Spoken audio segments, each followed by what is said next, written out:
नमस्कार दोस्तों, आप सभी का स्वागत है हमारे वीएस फार्मिंग में।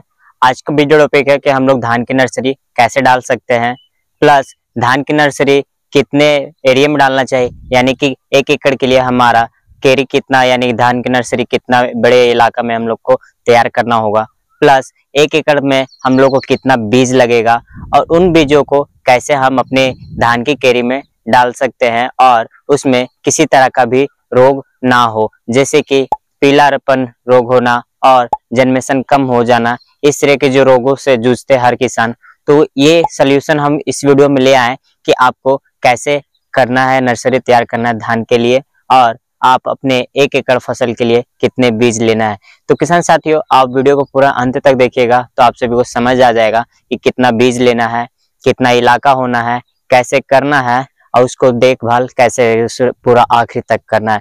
तो किसान साथियों, कुल मिलाकर टोटल बात करेंगे 20 से 25 दिन के अंदर में आपका धान की नर्सरी तैयार हो जाएगा और आप बुआई कर सकते हो। किसान साथियों, तो आप हमारे चैनल में न्यू विजिट करते होंगे तो चैनल को सब्सक्राइब कर लेना और वीडियो को लाइक करना और वीडियो को ज्यादा से ज्यादा अपने किसान भाइयों तक शेयर करना कि उन्हें भी पता चले कि उन्हें कैसे धान की नर्सरी तैयार करना है। तो चलिए किसान साथियों, ज्यादा देर ना करते हैं और शुरुआत करते हैं वीडियो। तो किसान साथियों, अक्सर हमने देखा है कि धान की खेती में जैसे कि किसान क्या करते हैं कि जब भी धान की नर्सरी करते हैं तो उसमें बहुत सारे किसान का होता है क्या कि मुसीबत आते हैं, जैसे कि धान के जन्मेशन कम होना।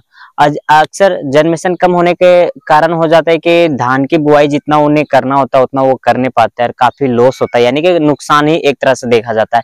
और बहुत बार होता है कि जन्मेशन जब अच्छी खासी हो जाती है, नर्सरी में जब जन्मेशन अच्छी हो जाती है, नर्सरी अच्छे से तैयार होती है, तो उसको तैयार होने के जो 20 से 25 दिन के अंतराल में 8 से 10 दिन के बीच में उसमें एक तरह का रोग आ जाता है, जो कि पीलापन पड़ना, झुलसा रोग जो बोल सकते हैं किसान साथियों। तो ये झुलसा रोग भी काफी भारी मात्रा में धान की फसल में आती है।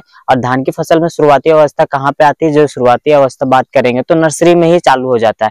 और नर्सरी आपका जैसे बर्बाद हो जाएगा तो उसे आप फिर से धान की बुआई अच्छे तरीके से नहीं कर पाओगे। पूरे इलाका जितना भी आपका 1 एकड़ का आप नर्सरी डाले तो आपका आधे एकड़ में भी बुआई नहीं हो पाएगा, क्योंकि जो ये झुलसा रोग है और जन्मेशन कम होने वाली बीमारी, ये काफी खतरनाक बीमारी है किसान साथियों। तो आपको फिक्र करने का कोई इसी तरह का बात नहीं है, आपको 2 से 3 चीज का ध्यान में रख कर करना होगा, जो कि नर्सरी डालने के समय में।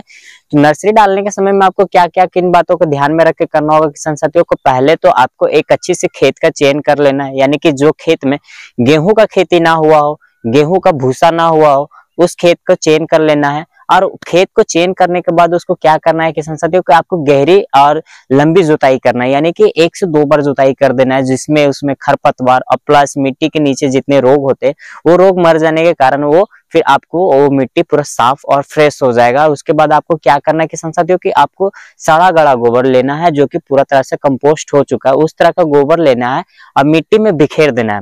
मिट्टी में बिखेर देने के बाद आपको क्या करना है, उसको एक बार और जुताई कर देना है, जो कि मिट्टी और गोबर दोनों मिल जाए, अच्छे तरीके से मिक्स हो जाए। और उसके बाद किसान साथियों आपको धूप लगने दे देना है, जैसे कि बारिश नहीं हुआ है तो उसको धूप लगने दे देना। उसके बाद वो पूरे तरह से फ्रेश हो जाएगा मिट्टी। आप उसके बाद जो होता है कि नर्सरी डालने के प्रोसेस आपको बताएंगे कि कैसे कैसे उसके आगे और भी नर्सरी आप डाल सकते हो किसान साथियों। तो अभी तक जितना चीज समझाएं कि ये आपको गहरी जुताई और गोबर और फ्रेश एक अच्छी जगह का चयन कर लेना होगा किसान साथियों, तब जाकर आपका अच्छा क्वालिटी का बीज और अच्छे क्वालिटी का जो नर्सरी तैयार होने वाला है किसान। तो किसान साथियों, आप बात करेंगे केरी तैयार करने की। जैसे कि आप जगह चयन कर लेते हैं कि हमको इस जगह पे आप इस वाले खेत पे हमको केरी बनाना है, तो अब आपको करना क्या है कि खेत में जैसे कि आप गहरी जुताई कर ली है, उसके बाद आपको करना क्या है कि ऊंची जगह आपको चयन करना है। ऐसा जगह ऊंचा होना चाहिए, और नहीं है तो आपको ऊंचे केरी तैयार करना होगा, यानी कि जो भी नर्सरी का केरी तैयार होगा ऊंचे जगह करके करना होगा, मिट्टी को ऊंचा करके आपको नर्सरी तैयार करना होगा किसान साथियों। उसके बाद आपको करना क्या होगा किसान साथियों, जैसे कि 1 एकड़ के लिए आपको नर्सरी डालना है, यानी कि 1 एकड़ के लिए आपको गाछी करना है उसको, तो 1 एकड़ के लिए आपको लेना है 6 किलो आपको धान के बीज ले लेना है। 6 किलो धान के बीज लेने के बाद उसको क्या करना है कि आप अच्छे से उसको बुआई कर सकते हो, ठीक है। और बात करेंगे नर्सरी का एरिया कितना होगा, तो 15 बाई 15 का रखना है, यानी 15 फीट लंबा 15 फीट चौड़ा रखना है केरी का। आप जैसे कि अधिक करते हो, 6 किलो से अधिक नर्सरी डालते हो, तो आप उसके अनुसार आप बड़ा और छोटा कर सकते हो किसान साथियों केरी का साइज। और केरी का साइज यही 15 बाई 15 रखिएगा, 15 फीट लंबा, 15 फीट चौड़ा। तो किसान साथियों जैसे कि आप आगे और भी देखिएगा तो आपको करना क्या है कि केरी को ऊंचा करके रखना है। जैसे ऊंचा करके रखते हो तो उसमें पानी जैसे पानी जो जम जाता है, पानी जमने का शिकायत नहीं होगा। और उस तरह आपका जनमेशन आप पानी अच्छे से, कभी जैसे पानी नहीं भी आ रहा है तो आप पानी अच्छे से उसमें डाल भी पाओगे और आपकी केरी या आपकी जो नर्सरी है वो बेहतर तैयार होगा किसान साथियों इस तरह। तो किसान साथियों एक बात को और ध्यान में रखना है किसान साथियों, जैसे कि आप केरी तैयार करते हो तो केरी आप ऊंची जगह में जैसे तैयार करते हो किसान साथियों, तो आपको केरी का जो लास्ट यानी कि जो मेड़ होता है वो मेड़ आपको मोटी देना होगा, मोटा करके मेड़ रखना होगा, क्योंकि जो जैसे कि अधिक वर्षा हुआ तो बाहर का पानी अंदर ना नर्सरी में ना घुसे और नर्सरी का पानी बाहर ना निकले। इस कारण से आपको मोटी भेड़ बनाना है। भेड़ बनाने के बाद उसके अच्छे से बुआई आप करते हो तो बेहतर रिजल्ट आएगा। उस तरह आपको बाहर का पानी आकर आपकी धान के जितने भी बीज है वो मतलब बहा का ना ले जाए, इस कारण से आपको मोटी मतलब भेड़ दे देना है किसान साथियों। तो किसान साथियों आप बात करेंगे बीज की कि आप बीज आप कैसे डाल सकते हो और बीज उपचार कैसे कर सकते हो किसान साथियों। तो पहले किसान साथियों आपको से अच्छी क्वालिटी का मतलब किसी भी मार्केट से आप अच्छी क्वालिटी का बीज ले आना है किसान साथियों, जो आपको जनरेशन अच्छा दे, रोग प्रतिरोधक हो। और नहीं तो आपको करना क्या होगा किसान साथियों को, आपको बीज उपचार करना होगा। अब बीज डालने से पहले आपको करना क्या होगा किसान साथियों को, पहले आपको बीज को ले आना है और उसको एक बाल्टी में पानी भर के 10 से 8 घंटा तक आपको फूलने दे देना होगा, डुबा के रख देना होगा। उसके बाद किसान साथियों उसको निकाल कर आपको बीज उपचार करना होगा, जो कि अभी हम कुछ दवा का नाम बताएंगे जो कि आप बीज उपचार कर सकते हो और इससे आपको काफी सहायता मिलेगा किसान साथियों। तो किसान साथियों आपको बीज उपचार करने के लिए इमेज आ रहा होगा साइड में मिराडोल, तो इसको आपको लेकर आपको बीज उपचार कर देना है किसान साथियों। अब बाई चांस आपको ये दवा नहीं मिलता है तो एक और दवा है किसान साथियों जो कि आप उसको भी इस्तेमाल कर सकते हो। तो किसान साथियों दूसरा हम ले सकते हैं MS टैप प्रोप, जो कि इमेज आ रहा होगा किसान साथियों, इससे भी आप बीज उपचार कर सकते हो किसान साथियों। तो किसान साथियों अब बात करेंगे मात्रा देने का, तो 8 लीटर पानी में आपको 3 ml या तो 3 ग्राम आपको ले लेना होगा किसान साथियों। दोनों में से कोई भी एक दवा मिल जाता है किसान साथियों, तो आप दोनों में से एक दवा का इस्तेमाल कर सकते हैं बीज उपचार के लिए। तो किसान साथियों बीज उपचार करने के बाद जैसे कि आप 8 से 10 घंटे के लिए बाल्टी में उस बीज को और दवा को मिलाकर रख देते हैं किसान साथियों, तो आपको करना क्या होगा कि आपको जूट की बोरी लेना होगा, यानी सूता बोरा जो होता है जिसमें आलू वगैरह पैक होकर आता है सूती बोरा में, तो उस वाले बोरी को लेना है और उसको भिगो लेना है अच्छे से। अब भिगोने के बाद आपको क्या करना है किसान साथियों कि आपको जितने भी बीज है आप उस बीज को पलटी कर देना है, बोरे में डाल देना है। अब बोरे में डाल देने के बाद किसान साथियों आपको क्या करना है, 24 घंटे के लिए आपको एक ठंडी जगह यानी कि छांव, जिसमें छांव हो उस जगह पे रख देना है किसान साथियों। और आपको कुछ देर में थोड़ी थोड़ी देर में आपको उसमें पानी डालते रहना है किसान साथियों, यानी कि बोरा जो है हमारा सूखना नहीं चाहिए, वो हमेशा गीला होना चाहिए, नमी होना चाहिए, तब जाकर किसान साथियों आपके बीज अच्छे से अंकुरित होगा किसान साथियों। और कुछ इस तरह आपकी बीज अंकुरित होगा और उसके बाद आप उस बीज को लेकर आप बुआई कर सकते हो किसान साथियों। उसमें आपको होगा क्या कि जल्द से जल्द आपको जन्मेशन देखने को मिलेगा और पौधे जल्द से जल्द तैयार हो जाएगा, यानी कि 15 से लेकर 20 दिन के अंतराल में आपको पौधे तैयार हो जाएंगे। तो किसान साथियों बीज डालने से पहले आपको क्या करना होगा, आपको खाद लेना होगा। तो खाद में क्या क्या ले सकते हैं किसान साथियों, या तो NPK आप ले सकते हैं, NPK या तो DAP। और DAP के मात्रा की बात करेंगे, NPK या DAP की मात्रा, तो आपको 6 किलो बीज के लिए आपको 3 किलो आपको इस्तेमाल करना होगा किसान साथियों DAP या तो NPK।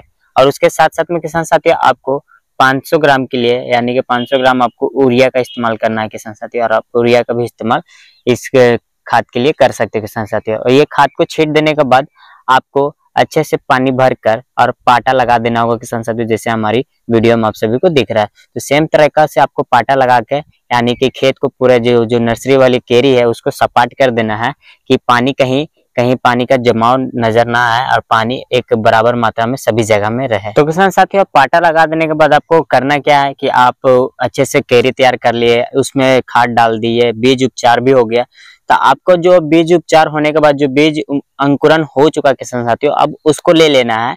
उसको लेने के बाद आपको अच्छी मात्रा से छींट के मतलब अपने जितने भी 15 बाई 15 का बनाया है केरी, तो उसमें आपको एक बराबर मात्रा से आपको धान के बीज को बिखेर देना है, कहीं कम और कहीं ज्यादा नहीं होना चाहिए। उस तरह होगा क्या कि आपको जन्मेशन कम देखने को मिलेगा किसान साथियों, और जन्मेशन कम देखने के साथ साथ उसमें पीलीपन की रोग भी दिखेगी किसान साथियों। तो इसलिए आपको अच्छे मात्रा से बिखेरना है। अब बिखेरने का बात करेंगे, इसके नर्सरी डालने के समय का बात करेंगे, तो किसान साथियों आपको क्या करना है कि आपको शाम के वक्त यानी कि जिस समय वातावरण ठंडा ठंडा हो उस समय आपको नर्सरी डालना है, यानी कि बीज डालना है। उससे पहले आपको केरी का तैयारी करना है, मेड़ बनाना है, आपको जितने भी खाद वगैरह डालना है वो आप कर सकते हो।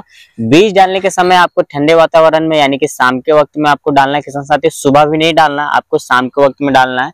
शाम के वक्त में उसे डालते हैं तो आपको होगा क्या कि आपके जितने भी अंकुरन होते हैं तो वो सारे पौधे जल्द से जल्द तैयार होने चालू हो जाएंगे। और दोपहर या सुबह आप डालते हो किसान साथियों बीज, तो उस तरह होगा क्या किसान साथियों कि आप सुबह जैसे डालते हो तो पानी डालने के बाद धूप अक्सर उठ जाता है, तो धूप निकलने के बाद आपको होगा कि पानी आपको गर्म हो जाएगा। पानी गर्म होगा तो किसान साथियों आपकी जो भी बीज अंकुरित हुई है वो सारे बीज खराब हो जाएंगे, और खराब होने के कारण वो मतलब एक भफाना जो हमें बोलते हैं कि भफा जाएगा किसान साथियों, तो उस तरह बीज आपके खराब हो जाएगी या जनरेशन बहुत कम देखने को मिलेगी किसान साथियों। तो किसान साथियों अक्सर आप ध्यान रखिएगा कि जितने भी आपको बीज आपको नर्सरी तैयार करनी है धान की, जितने भी बड़े इलाके में करना है या चाहे 2 एकड़ 1 एकड़ 3 एकड़ या और भी इससे बड़े पैमाने में करना है, तो आपको अक्सर शाम के वक्त में नर्सरी डालना है किसान साथियों। और किसान साथियों डालने की पूरी तरह से हम लोग विधि बता दिए कि कैसे आपको नर्सरी डालना है। तो ये वीडियो आप सभी को कैसा लगा आप सभी कमेंट करना, और हमारे चैनल में न्यू विजिट करते हो तो चैनल को सब्सक्राइब कर लेना खेती संबंधित वीडियो देखने के लिए। अब बाकी धान की वीडियो तो हमारा इस तरह आप सभी को इस सीजन में आपको मिलती रहेगी, हर टॉपिक बाय टॉपिक। और आप जरूर कमेंट करना कि आपको किस तरीके की बीमारी आपकी धान की फसल में होती है, तो उस टॉपिक में भी हम लोग वीडियो बनाने की कोशिश करेंगे और आपको उस वीडियो के माध्यम से उसका इलाज और सोल्यूशन बताएंगे कि आप क्या कर सकते हो अपनी धान की फसल में। तो फिर मिलेंगे किसान साथियों एक अच्छी सी वीडियो में अच्छी से टॉपिक में, तब तक के लिए जय जवान जय किसान।